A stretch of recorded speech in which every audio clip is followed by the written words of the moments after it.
ये वीडियो है 23 अक्टूबर 2024 का। और ये मैं इसलिए दिखा रहा हूँ क्योंकि ये जगह है दुर्गावती के डाहला गांव का।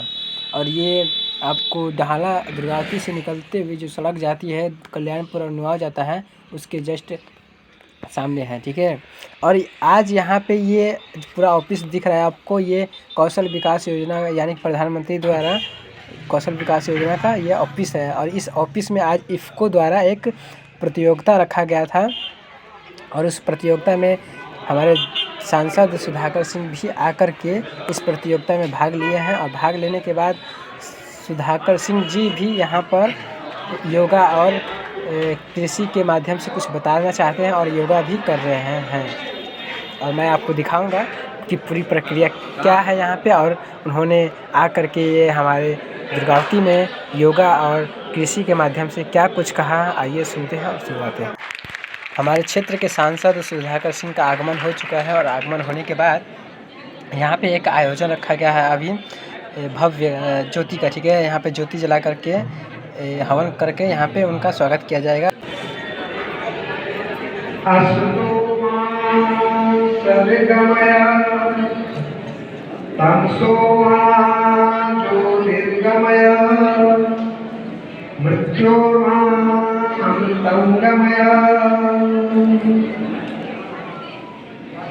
ओम भूर्भुवः स्वः तत्सवितुर्वरेण्यं भर्गो देवस्य धीमहि धियो यो नः प्रचोदयात्। यह प्रक्रिया खत्म होने के बाद सुधाकर सिंह और इफ़को के अध्यक्ष यहाँ पे योगा करते हुए नजर आएंगे।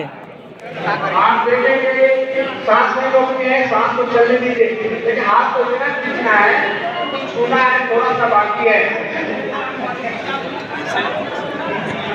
वापस आइए, देखिए योगाभ्यास में और बाकी शारीरिक व्यायाम में एक अंतर है कि बाकी व्यायाम में विश्व उठाइए और पीठ पर पीठ रख के और सांस देंगे, गहरी सांस आप देखेंगे आपके शरीर में हल्की शारीरिक ऑक्सीजन जाता है। इसी में दोनों कंधों को बाएं तरफ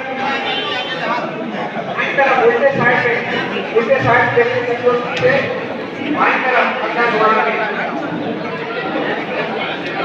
इसमें बाएं होता है। आइए सब लोग खड़े हो जाएंगे।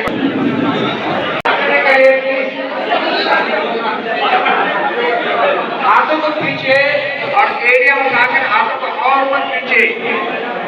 जिनको कब्ज रहती है, कमर में दर्द रहती है, जिनको कंधों में दर्द रहता है, उनके लिए ये आसन बहुत लाभकारी है। अब सभी लोग एड़ी नीचे रखें और धीरे धीरे आगे झुक जाएं, धीरे धीरे आगे झुक जाएं।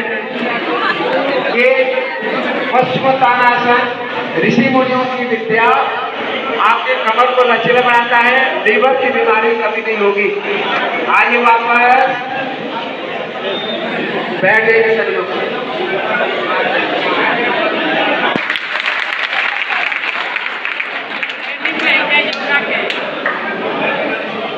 आज दुर्गावती थोड़ा सा हटिए ना, ना आगे जाना। जो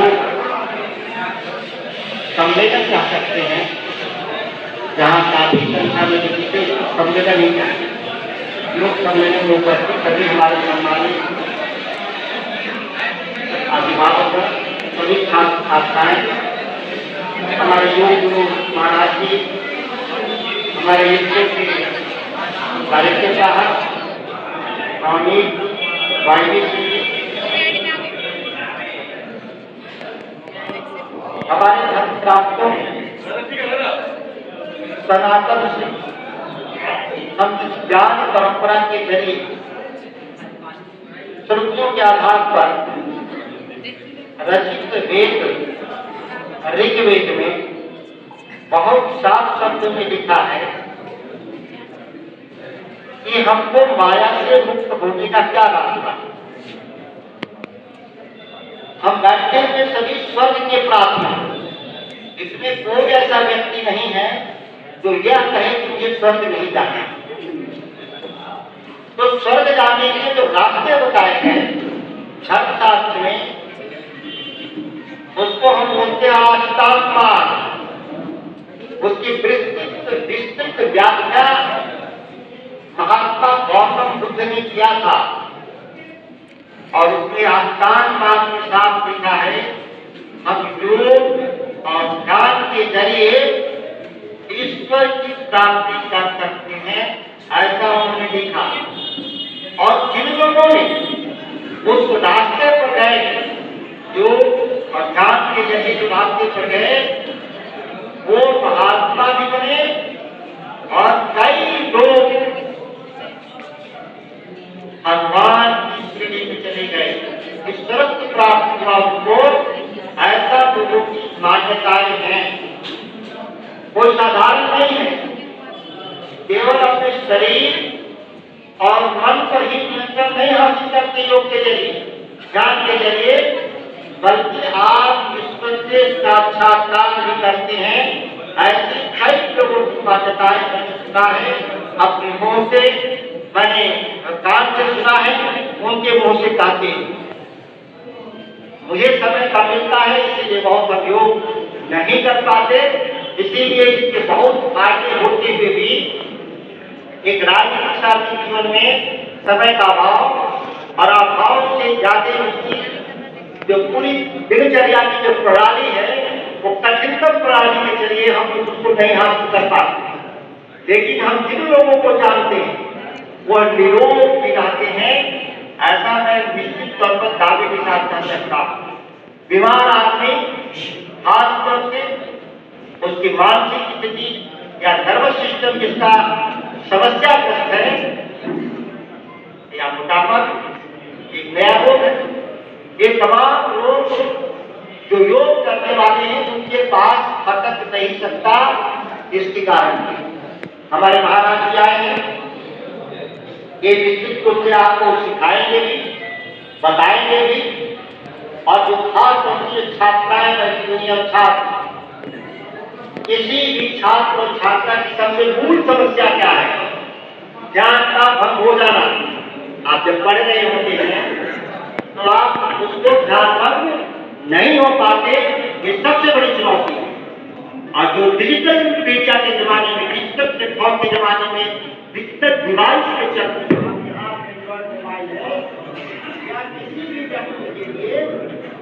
अब मुश्किल बना दिया है जीवन को, उसको ध्यान होने में। और कैसे पता चलेगा कि आप ध्यान आपका ठीक है कि नहीं? एक बहुत ठीक तरीका है टेस्ट करने का। जब आप एक पूरी किताब को अगर आप पढ़ लेते हैं बिना इंटरप्शन का, व्यवधान का, बिना मोबाइल छुए, तो मानिए कि ध्यान आपका ठीक है। और नहीं, हर चार्ज करने के बाद मोबाइल आप देख रहे हैं खोल के, क्या हुआ? तो आप मतलब आपका ध्यान भंग हो चुका है और आप किसी काम के लायक नहीं रहे। किसी काम के लायक हम लोगों की मजबूरी है। अगर हमारी मजबूरी न हो, हजारों लोग पे फोन करता है कि मेरी मोटरसाइकिल फंस गई है, मुझे पुलिस पकड़ लिया है, मेरा बिजली का फ्यूज उड़ गया है, मैं घर में अंधेरे में हूँ। इन कामों के चलते आपने भी देखा होगा, मैं मोबाइल देख रहा था तो व्हाट्सएप देख रहा था कि किसकी क्या समस्या है, उसको मैं सुलझा रहा था। न जरूरत हो तो इसकी जरूरत हमारे लिए नहीं है। मैं अब भी एक ध्यान में एक किताब पढ़ लेता हूँ, फिर भी योग करना चाहिए। मैं नहीं कर पा रहा हूँ, उसके लिए मैं दोषी हूँ। मैं महाराज जी से दिल्ली आश्रम में व्यक्तिगत तौर पर मिल करके मैं वापस इस कार्य को सीखने का प्रयास करूंगा। आप जरूर करिएगा, 6 महीना करके देखिए, 3 महीना करके देखिए, आपके जीवन में नहीं बदलाव आएगा तो मैं तो यही मिलूंगा कि नेताजी ने तो कहा, वो चलाकर झूठ बोल दिया, तो मैं यही मिलूंगा। तो मैं ये मानूंगा कि फिर आपको वापस मूल जीवन में आने के लिए थोड़ा और अतिरिक्त श्रम करना होगा। एक बनावटी दुनिया है, एक नकली दुनिया में हम जी रहे हैं, जो केवल सुख और सुविधाओं की तरफ ले जा रहा है आपको। इससे जीवन आपका नष्ट हो रहा है, आप बीमार पड़ रहे हैं और दवाई खा रहे हैं। मैं अभी गया था दिल्ली के सबसे महंगे सेवा निकेतन जो है दिल्ली यूनिवर्सिटी के पास, साउथ कैंपस के पास, तो एक बाजार में गया था, मार्केट में। मैं मार्केट को देख करके समझा कि यहाँ कैसे लोग आते हैं। बड़े बड़े घर के धनी लोग, लेकिन 20 दुकान में से 6 दुकान दवाई की थी और केवल एक दुकान सब्जी का था, एक दुकान फल का था। तो हम पैसा कहाँ निवेश कर रहे हैं? इस धन का जरूरत क्या है? जिस धन से जो दवाई खाना, हम भोजन नहीं कर रहे हैं, दवाई का खा रहे हैं। तो ये धनी होने का सही रास्ता नहीं है, या जीवन जीने का सही रास्ता नहीं है। केवल मैं एक मार्केट के सर्वे के आधार पर मैं जान गया यहाँ समस्या क्या है। तो जो शहर में लोग हैं उनको ज्यादा जरूरत है, गांव में तो किसान खेत में काम कर लेता है तो वो भी एक छोटा सहयोग है, लेकिन फिर भी वो आधे घंटे उसको ध्यान लगाना चाहिए। मैं ज्यादा आपका समय नहीं लेते हुए अपनी बात को समाप्त करता हूँ। बड़ा धन्यवाद।